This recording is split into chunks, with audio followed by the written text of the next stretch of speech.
Hey everyone, welcome to another episode of Clockedin with me, your host, Jordan Edwards. I'm thrilled to have you tune in as we dive into the dynamic world of productivity, success, and stories of incredible individuals who've mastered the art of getting things done.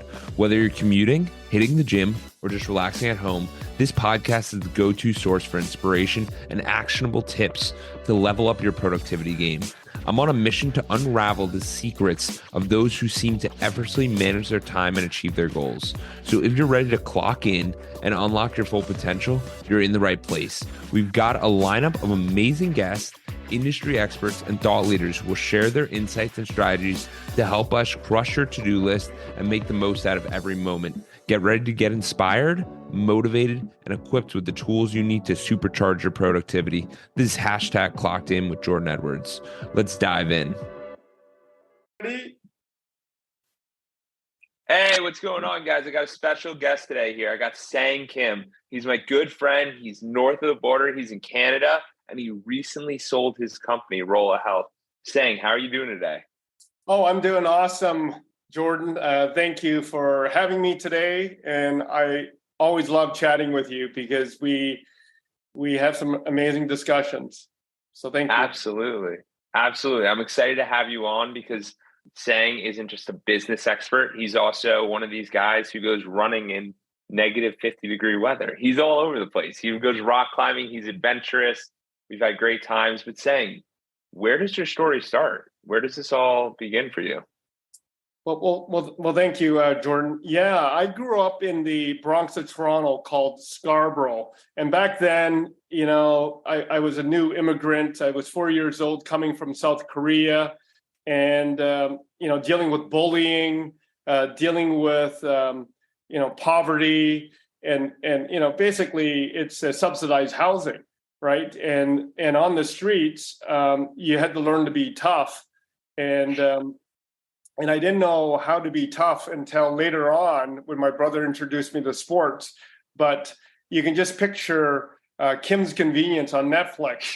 And that was sort of my life story, And actually, my dad did have a Becker store near the actual store, Kim's Convenience, on Parliament Street in Cabbagetown, Toronto. So I grew up in a variety store, ate all the junk food. And, I was a fat, obese kid. Right up until I was 11 years old. And thank God, my older brother, he was very active. He was into sports. He was into football, wrestling, and rugby.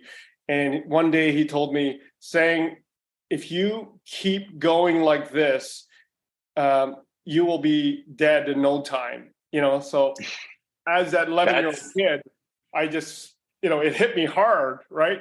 That's the way I interpreted it. I said, well, I better, what do I do, John? My older brother. Well, you know what? So he signs me up for competitive soccer.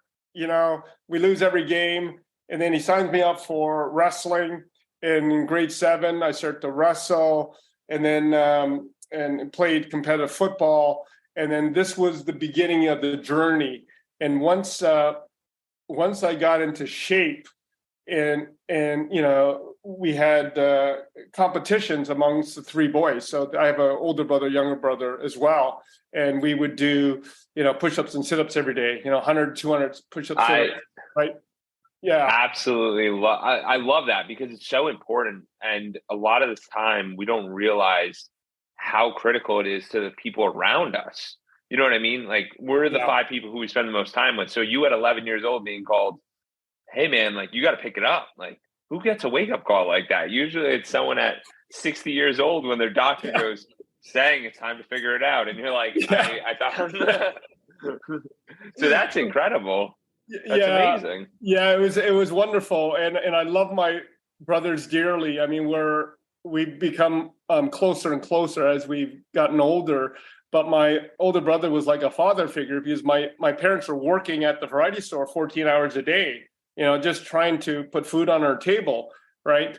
And if it wasn't for him to get me into sports, there's no way I would be where I am today and gone through all the experiences I have, right? And it was, that moment in time when I thought, this is where you can use fear in a good way.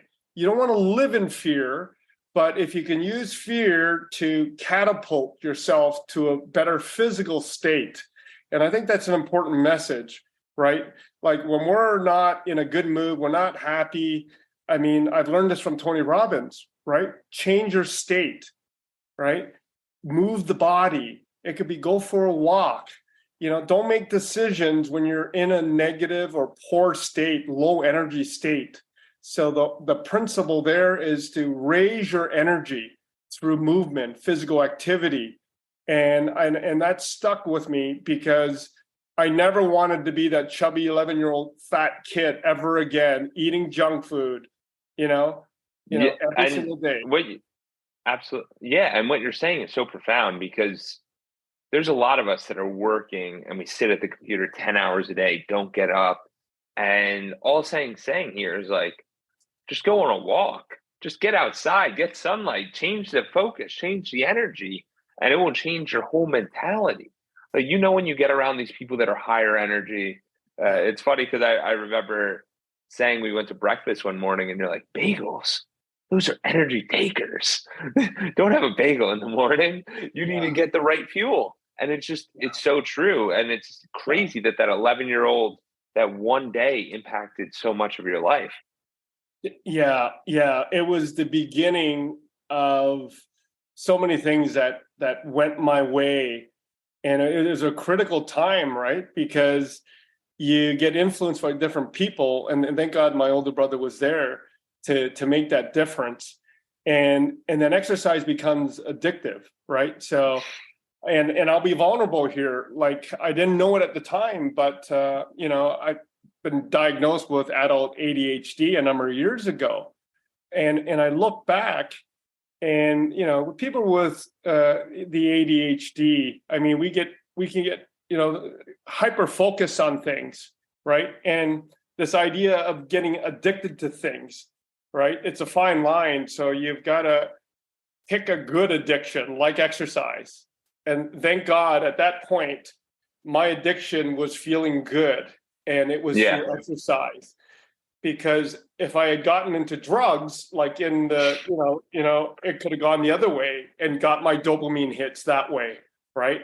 So, it was such an important decision at that time.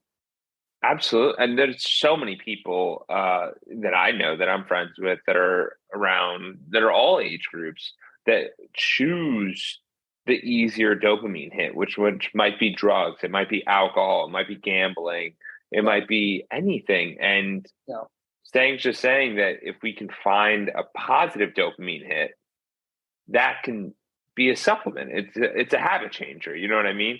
So instead of doing one thing, we're doing it for another, and it helps us live longer. It helps us feel better. It helps us get that proper excitement. So I think that's a huge take. Yeah.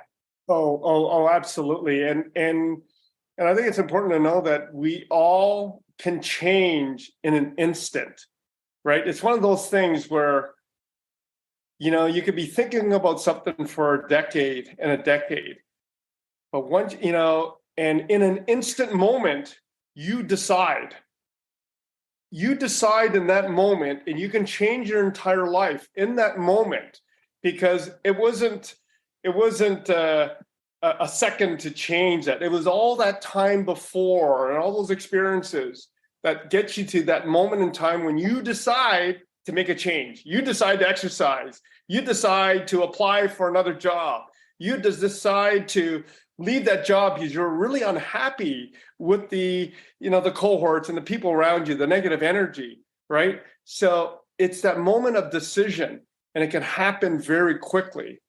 All right. So it's never too late to make a transition, a change, a decision, right? And that's a good reminder, because there's so many of us that feel as if our lives are permanent. Like, I will always be in this position forever. And it's just not true. There's so many different variations that go on, and there's so many times that these decisions happen. So we know that you had your decision when you were 11. What other decisions have you had in your life that have been really monumental? Yeah. And actually, because I was getting into better shape, right? So so when I was 12, all of a sudden now, running around on that soccer field, even though we lost every game, right? And I was pretty determined, even as a fat kid, because I grew up in Scarborough, right? Getting bullied and getting into fights, and my brother had to rescue me a number of times, right? And it just makes you really tough and more determined. So as I got into better shape, it was like, so I got into grade 8, and in grade 8, I made a decision. One of these moments where, now this is my second year of wrestling. I won the city championships, in grade 8, right? And it was just like, wow, I feel good. You know what? I got to get out of the ghetto here. This is not serving me well. So I made a decision to become an A student and to become a national wrestling champion. Right? Everything just came to me, and I said, well, that's how I'm going to get out of the ghetto. And then I can go to university. If I can get an A average, I don't have any money. My parents don't have any money, but we'll figure it out. I figured that was my ticket out. Right. Well, I love that in 8th grade, the intentionality, because people don't realize how much pressure is happening when there's families of it, like when there's immigrant parents. Like Gary Vee talks about it a ton, where he's just like, you don't understand. They work all the time. And there's no, hey, let's have family time. Like there is family time a little bit, but it's the business. And it's tough being there, and you got to like make your own decisions, but it builds grit. It builds that grit and that character that you're really talking about. So I love the fact that in 8th grade, you thought, hey, 4 years, 6 years in the future, I'm going to be able to be in the right place when I need to be. That's so huge. Yeah. When you make a decision and you're super focused, like I remember in high school, I was my first real girlfriend. I was in grade 11. She was in grade 10. And I thought, you know what? It's actually a distraction. I don't know, because I can't focus on too many things, right?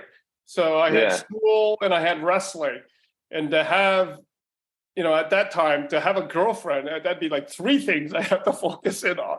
And I just thought, that's not going to work out. So I ended up breaking up with her, because my goal was to become a national champion, right?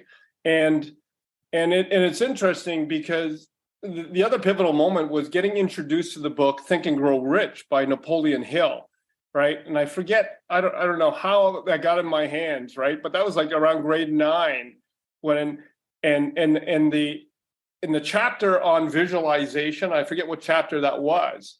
So in grade 9, I was visualizing being a national champion, right? All the way through. And fortunately, I had great coaches and a lot of grit. And I ended up winning the national wrestling championships all the way up until I was 18, right? Oh, wow. That entire journey, right? And because we had really good coaches, and I was determined to get out of the ghetto, right? And very focused, right? So and people. Yeah, and I love that, because there's a lot of people who don't even have that perspective of, hey, this kid's actually a really good athlete because he wants a better life for himself, or he really enjoys the sport, or he's really like, that's what I love about it, because not too many people look under the shell of like, why is he doing this? Why is he working so hard? So I appreciate the vulnerability. Yeah, it was, but it was actually very simple to, this whole idea of having a balanced life, it's sort of not true, because in order to accomplish, hard things or challenging things, you're going to be off balance, right? There's no such thing as true balance, because we're constantly in flux in our lives, in our bodies, outside our lives, So really, it's sort of like, okay, what's most important, right? At that time, what do you need in these time periods to get to where you want to get to, right? So, Absolutely. And it's funny because my girlfriend yesterday said, me and my buddy were playing tennis, and she's like, how'd you do? And I'm like, oh, I didn't win. And she's like, oh, why not? And I'm like, The other he's done more reps of tennis than me. His Yeah. serve was better. He Yeah. plays tennis 3 times a week. I play once every month. Yeah. It's obvious. It's obvious. Yeah. Like, even if I'm in better conditioned shape than him, it is obvious. Because here's the thing. A lot of us don't like saying it, but it's the number of reps. So if Stang is putting in the reps on the wrestling mat, he's obviously going to do better than the kid who's sitting at home watching TV. It's inevitable. It's a compounding effect. Yeah. Yeah. And really the other principle that is so important is focus. We talked about physiology. It's so important to change your physiology through movement. But the other part of the triad that Tony Robbins talks about is the focus, right? Where your focus goes, your energy flows, right? And what are you focusing in on, right? And maybe, maybe we can focus on 3 big things at one time, right? If you're really honest with yourself, it's not 5, it's not 10. If it's, like 2 or 3 big things that you want to get done, whether if it's business, your health, and relationships, for example, right? I mean, it's challenging if you want to improve those, but if you put the focus in on those areas, but you're gonna make improvements. You're gonna get the outcomes that you want, right? Absolutely. Careful what you're focusing in on, right? That's an interesting one. Yeah, I would definitely say to the audience that everyone should sit there and reevaluate where that focus goes every single day. What is it that we're getting done? Is it the goals that we want to get done? Like, for example, I know people who want to start a business and they'll say that. And then I'm like, oh, did you fill out the paperwork? Did you talk to the sellers? Did you do anything? And they're like, nope, didn't have time. Okay, then it's not something you want to do. That's fine. But just don't say that then. Just put things in the world that you actually want to get done and take the actions, because actions speak louder than words, of course. Yeah, and absolutely. The other thing about actions that I've learned is to create a massive action plan to get the outcomes you want. And what's interesting is if you start with the end in mind, right? Like what Stephen Covey would say, right? Yeah. Right. What's the outcome that you want? And maybe you got 30 things on that action plan list. And sometimes all you need to do is like 3 or 4 things to get the outcome. So it's not a to-do list, right? It's a massive action plan to move you from where you are to where you want to go, right? And you think about the words I use, right? Massive action plan versus a to-do list. 2 different energies, right? A to-do list is, oh my God, it's too much work, blah, blah, blah, right? But a massive action plan to get what you want, a little different energy. Yeah, I feel like I'm running in the chair. Right? You got me excited. It's more inspiring, right? Absolutely. And why do you want those things, right? So knowing why is important, because that will motivate you when you don't want to do it, right? Yeah. So to have the outcome and why you want, the purpose of doing, why are you doing all this stuff? What do you want, right? Absolutely. And it's honestly, right now, it's never really been an easier time because there's so many things that you can work on, because you can work on after work, you can work on it during work, you can work on things all the time. You have Saturday, Sunday, like so many people are going out and enjoying the moment. And it's like, okay, if you want to work on something, you can get those extra reps in, which is huge. Yeah. Yeah. So saying, what happened when you went to college? Yeah. So, I mean, I stayed out of trouble. I stayed out of jail growing up in Scarborough, because I did have friends that, went to jail for stealing stuff. Right. So, oh, wow. Oh, yeah. So, I went through unscathed, became an A student and got to university, and I hit my goals. And my goal was to get a degree so that I could set myself up with a decent job, right? Yeah. And so out of grade 12, I was number 1 ranked in my weight class in the country. And oh, wow.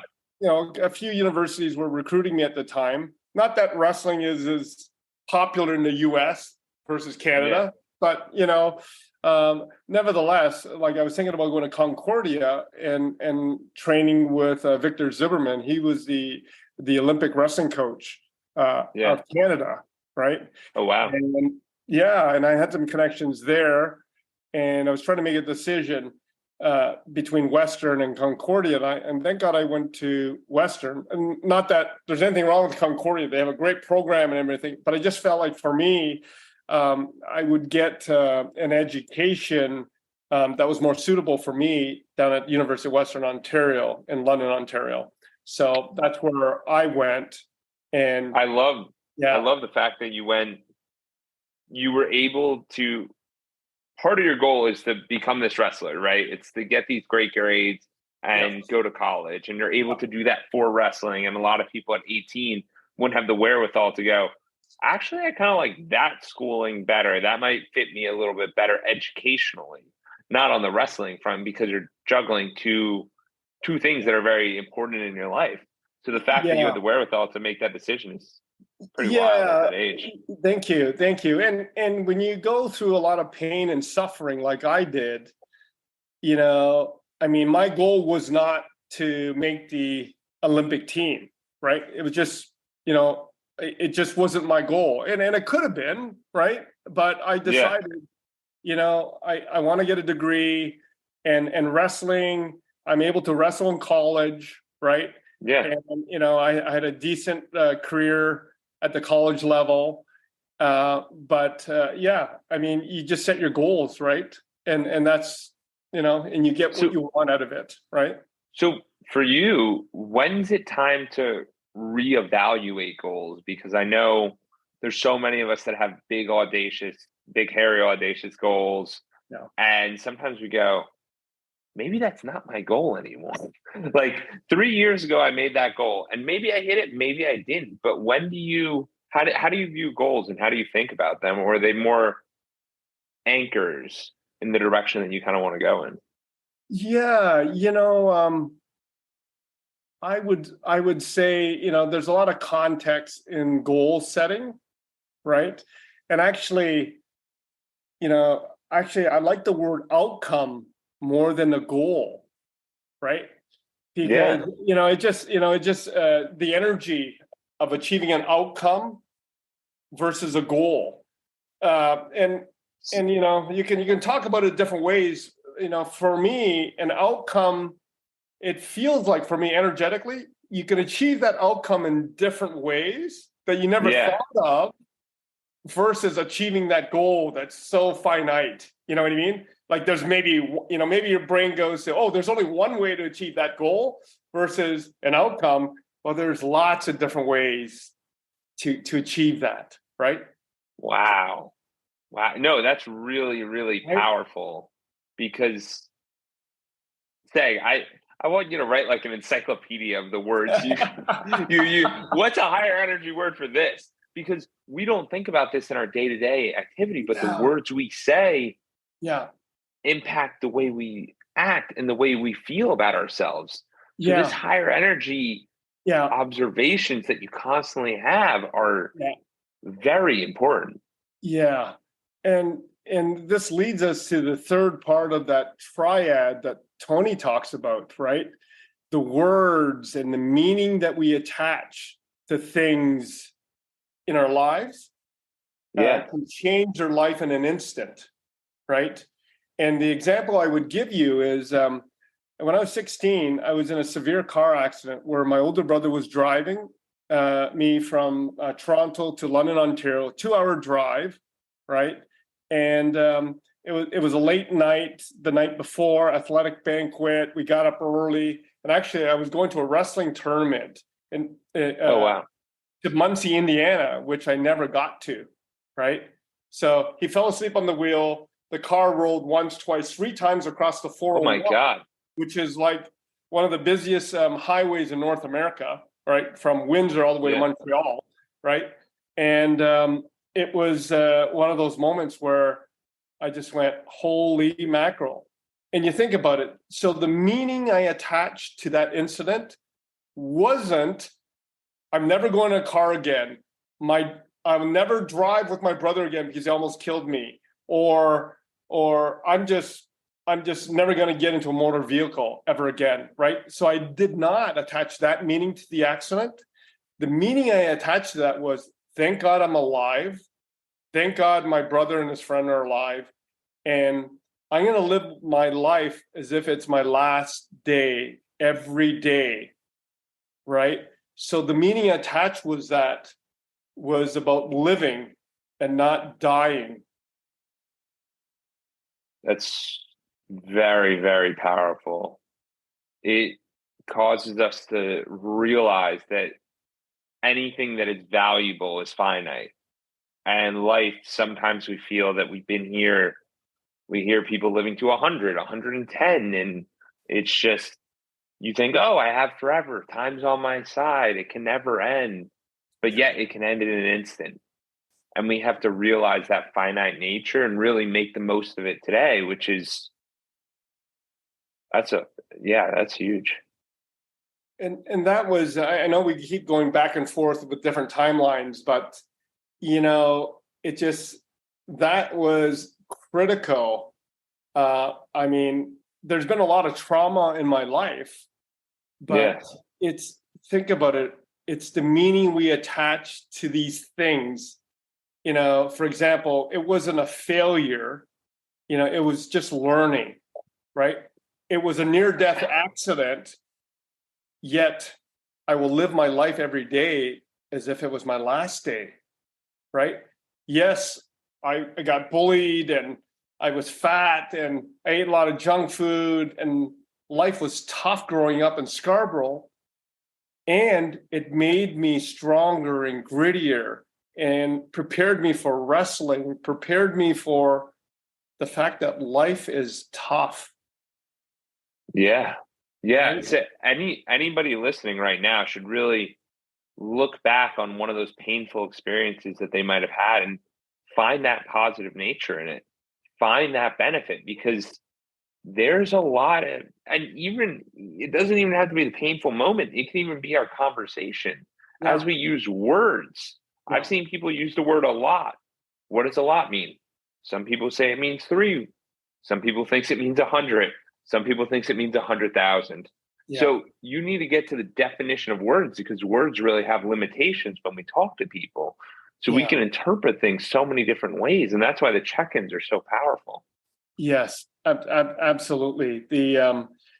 So really, I mean, we covered those, we cover, changing your physiology, changing your focus, and the words and the meanings that we attach to things are so important.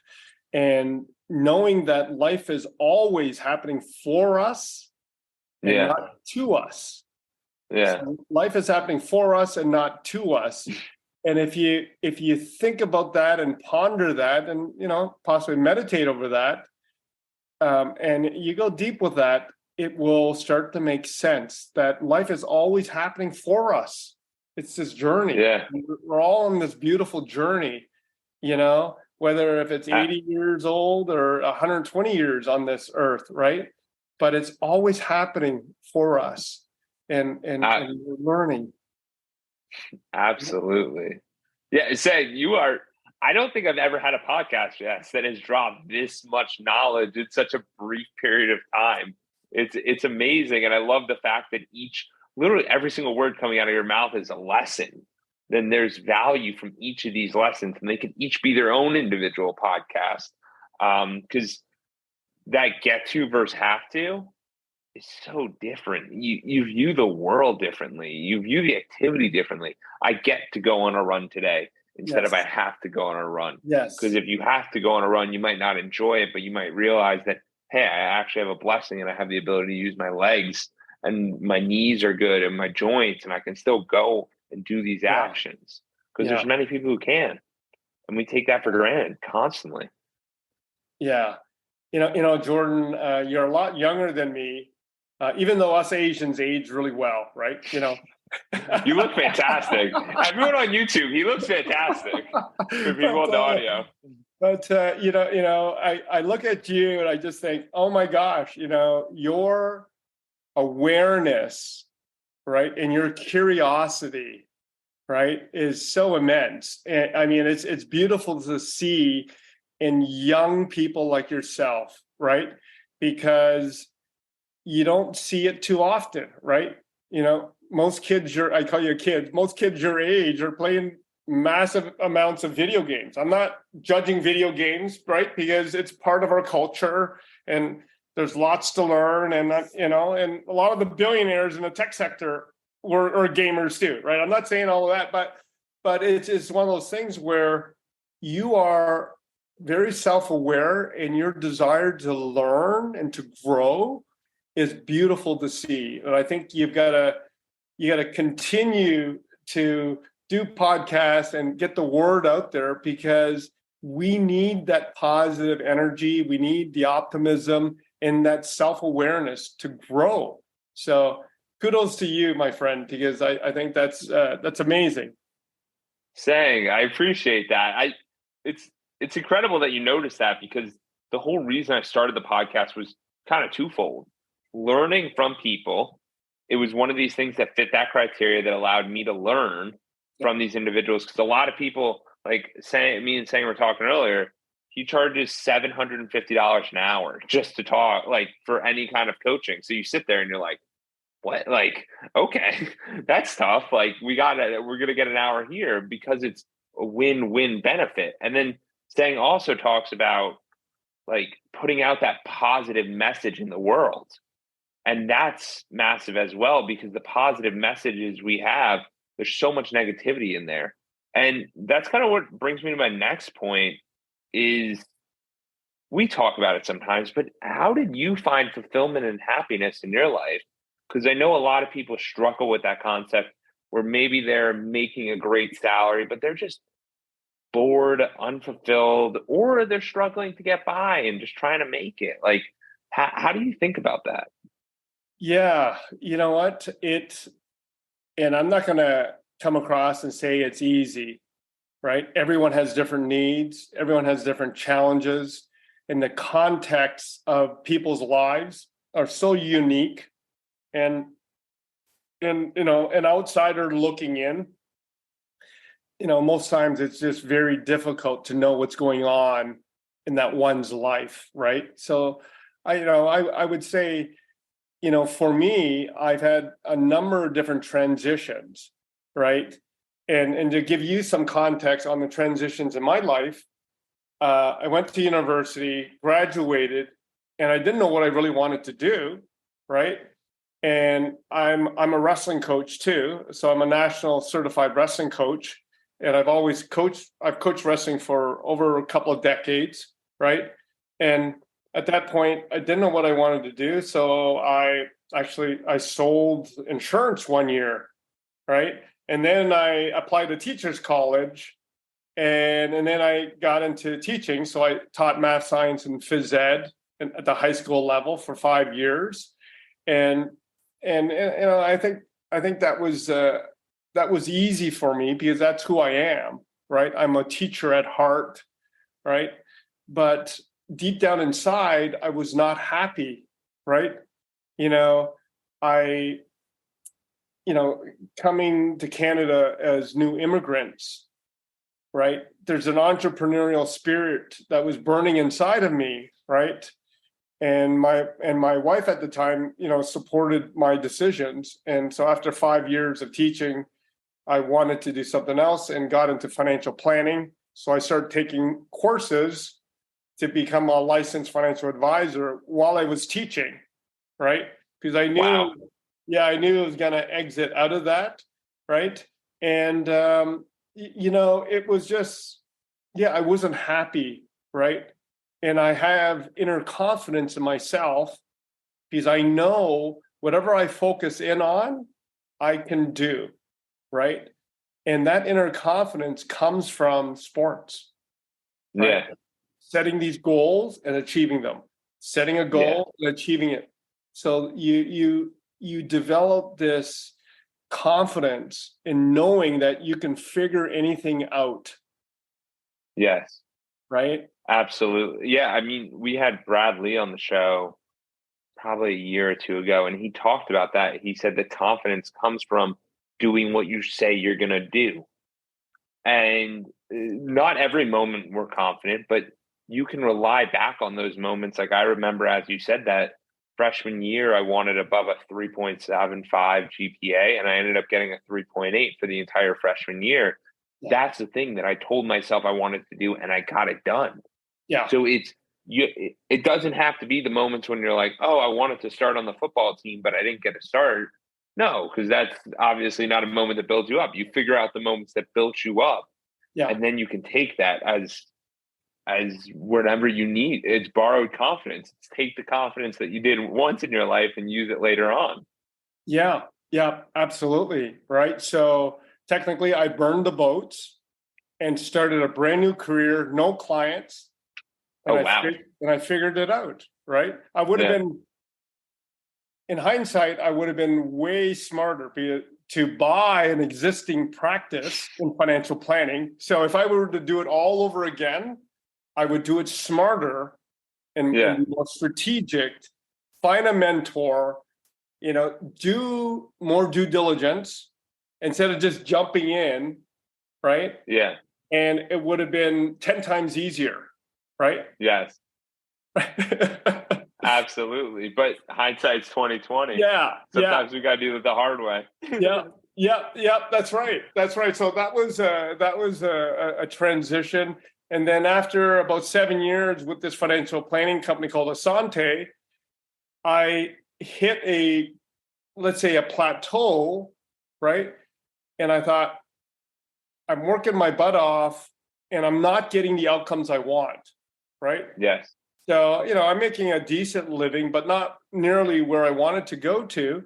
So I was looking for opportunities, and that's when I jumped ship and joined TD Wealth, a larger organization. And I had a good process. I was trained by Bill Backrack in values-based financial planning. I spent a couple of weekends with his seminars, right? And so that transition took place back in 2005. And those moments of decision, right? I burned the boats and it wasn't getting the outcomes I wanted. So I had to pivot, right? I wish I would have pivoted earlier in hindsight, but it was the right time. Yeah. Right? And then from there, from 2005, and then my business grew, exponentially. When I joined a larger bank, there's more support. Yes. Canadians love the banks. They're more secure, right? Perception of security and certainty, right? And it was easier to get larger clients with a bank in Canada. Absolutely. So, and then that was another decision, right? That worked really well, right? Because sometimes you outgrow places. Yeah. And we don't realize that, but sometimes we outgrow friends too. Yeah. And that might be hard to think about, but it's, hey, you might not be talking to them. That doesn't mean that you're not their friend or you're not close with them, but sometimes we outgrow people. And that's going to happen. The higher you want to go on the enchilada, the higher you want to go on the path, people won't understand. People won't get it. And sometimes you got to understand that people are going to be left behind, quote unquote. They're still living their life, but it's you're doing your thing. Yeah, absolutely. The message I would send to younger people is, when it comes to the career area, think about it this way: the more experience you have in different areas, the more valuable you become to the marketplace. So let's say you're in the banking world and you're with one company for 20 years, right? Versus somebody else that has 4 different banking experiences, 5 years each and 20 years. Yeah. Guess what? The person with the 4 different experiences with 4 different banks are more valuable because now you have the knowledge, the systems and processes and their mindset from the 4 different banks. And then whatever job you get next, your perceived market value is much higher because you have learned from a lot of different sources, right? So the moral of the story is when you're on this, let's just say, career path of some sort, take care of you, your family, right? Yeah. And don't be afraid to jump ship to get to the next step, right? Because you can jump steps by going to another organization rather than staying with the same organization, right? Absolutely, because it will present another perspective. It'll provide that other perspective and see from a different vantage point. Yeah. Absolutely. And once again, this is all in context, right? If you're the type of person that you find that too difficult to do, and then maybe you're the type of person to stay within one organization. But if something's telling you on the inside to say, you know what, I need more growth, right? I'm at this level and I want to get to this level.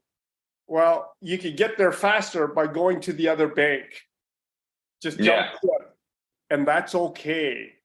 Don't be necessarily loyal to the bank you're at. Yeah.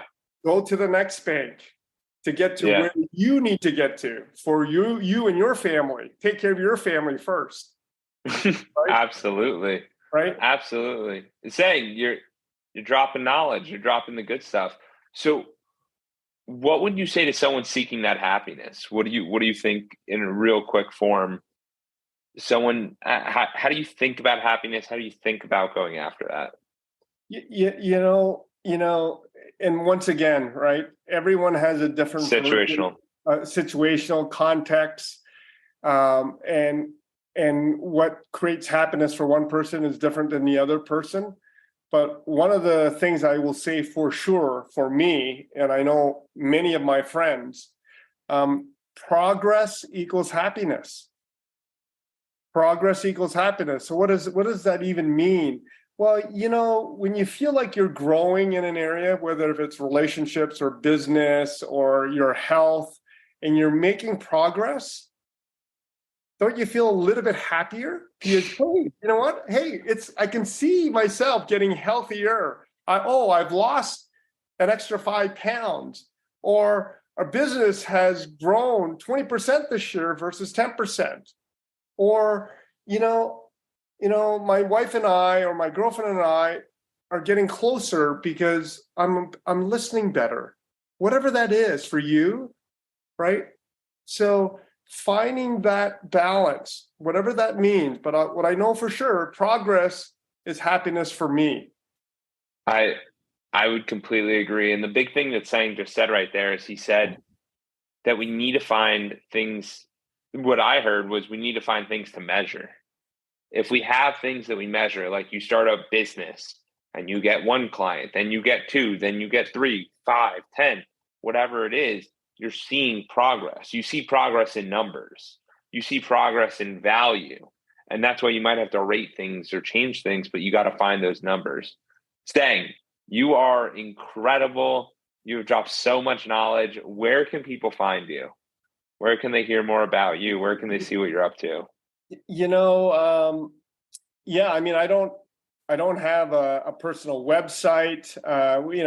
We have sold a portion of Rolla Health, right? So Rolla Health, the name, we still own. Neil and I and our shareholders still own. But the platform, the virtual care platform, we have sold. But an email, right? I can give you my email, because right now I am between projects and I love coaching people, right? So I've got a few coaching spots limited, and a number of financial advisor clients that I have, and entrepreneurs, right, that I'm coaching. And for me, that's so much fun to see progress in themselves, right? So I love watching progress happen, right? And I get really excited about that, you know. And yeah, and the coolest part is since Sang was able to transition from his business, selling a portion of it, he on his Instagram, he's gotten a little bit more active.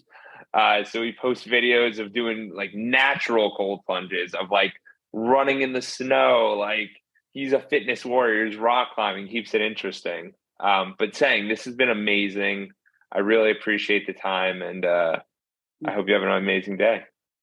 Yeah, you too, Jordan. Thanks for having me.